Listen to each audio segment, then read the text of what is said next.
जीवन का ये उद्देश्य होना चाहिए कि उद्देश्य से भरा जीवन होना चाहिए। दोस्तों, एमबीए करने के दौरान जब विवेक बिंद्रा के जीवन में भगवत गीता आई तो उन्हें अपने जीवन का उद्देश्य भगवत गीता पढ़ने के बाद समझ आया। आज विवेक बिंद्रा को जो एशिया के सबसे बड़े मोटिवेशनल स्पीकर के रूप में जाना जाता है, लेकिन इसकी नींव गीता पढ़ने की वजह से ही पड़ी। विवेक के अनुसार गीता एक सक्सेस मैनुअल है। वो बताते हैं कि जितनी भी बातें वो अपनी ट्रेनिंग और वीडियोस में बताते हैं वो सब भगवत गीता से ही ली गई हैं। वो बोलते हैं कि इसे एक धर्म ग्रंथ की तरह नहीं देखा जाना चाहिए, बल्कि ये एक ऐसी किताब है जिसमें लाइफ के हर एक एस्पेक्ट को डिटेल में समझाया गया है। अगर हमें लाइफ में कुछ भी अचीव करना है तो हमें अपने माइंड और इमोशंस को कंट्रोल करना सीखना होगा। इसका उपाय भी विवेक गीता से ही निकाल कर हमें बताते हैं। वो भगवत गीता के 3 अध्याय का रेफरेंस देते हुए कहते हैं कि हमारे अंदर का लस्ट ही हमारे मन को बहलाता है। यहाँ लस्ट का मतलब सेक्सुअल ना होकर हर उस टास्क से है जो हमें अपने गोल से दूर लेकर जाता है। जैसे एग्जाम के एक दिन पहले कोई मूवी देखना लस्ट की कैटेगरी में ही आता है। ये लस्ट मन, इंद्रियों और दिमाग में रहता है। ऐसे में हम अगर अपनी इंद्रियों को ही कंट्रोल कर लें तो काम बन सकता है। यहाँ इंद्रियों से मतलब हमारे सेंसेस से है। आप क्या देखते हैं, आप क्या सुनते हैं, क्या खाते हैं और पीते हैं, क्या पढ़ते हैं, इन सभी क्वेश्चंस के आंसर ही आपके फ्यूचर को डिसाइड करते हैं। इसके अलावा आप जब भी कोई काम करते हैं तो उसमें आपको बिना किसी डिस्ट्रैक्शन के डूब जाना है। अब जब हमारा कंट्रोल इंद्रियों पर ही हो जाता है तो हमारे मन के अंदर अच्छी बातें ही जाएंगी और हमारा मन अपने आप ही सही डिसीजन लेने लगेगा।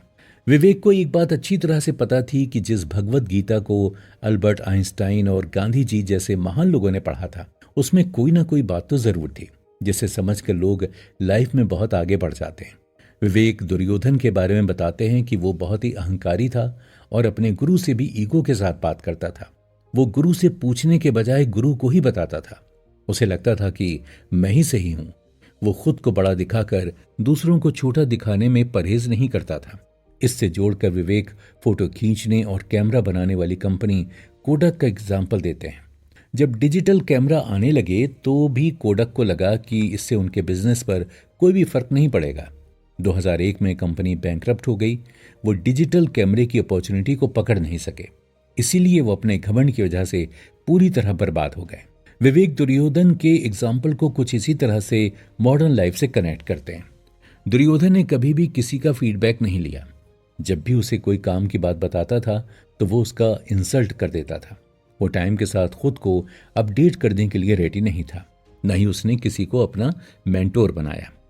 इसके अपोजिट अर्जुन ने सबसे पहले श्री कृष्ण को अपना मेंटोर बनाया और उनके कहे अनुसार ही चलने लगा।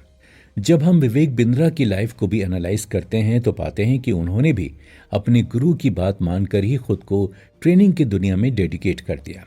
अगर आपको भी किसी बड़े टारगेट को अचीव करना है तो किसी मेंटोर से हेल्प लेने में बिल्कुल ना हिचकिचाएं, क्योंकि जब हम अपना ईगो साइड में रखकर किसी से कुछ पूछते हैं तो हमें सामने वाले इंसान का भी एक्सपीरियंस मिल जाता है।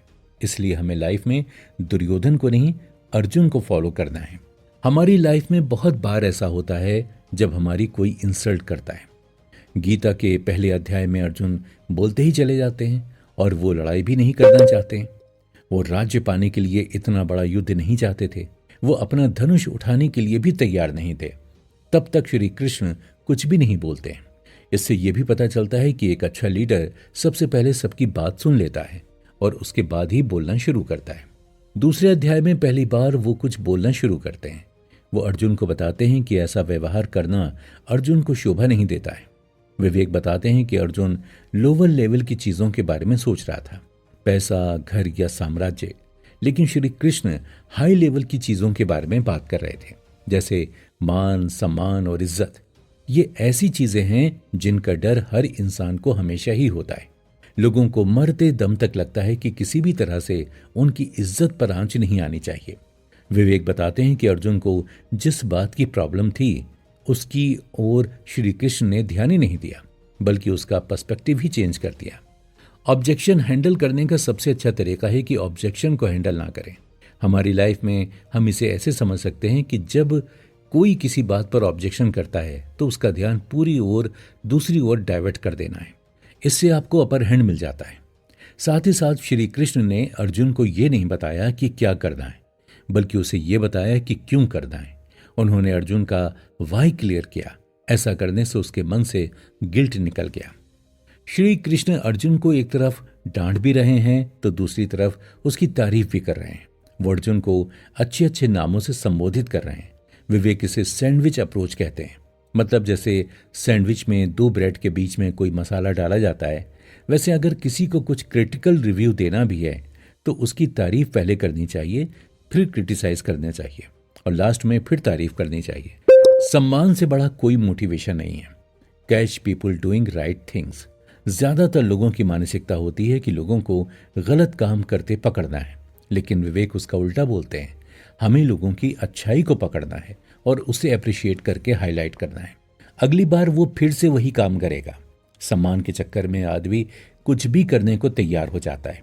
विवेक बताते हैं कि महाभारत में कर्ण को ज्यादातर लोगों ने सम्मान नहीं दिया, लेकिन दुर्योधन ने उसे सम्मान दिया।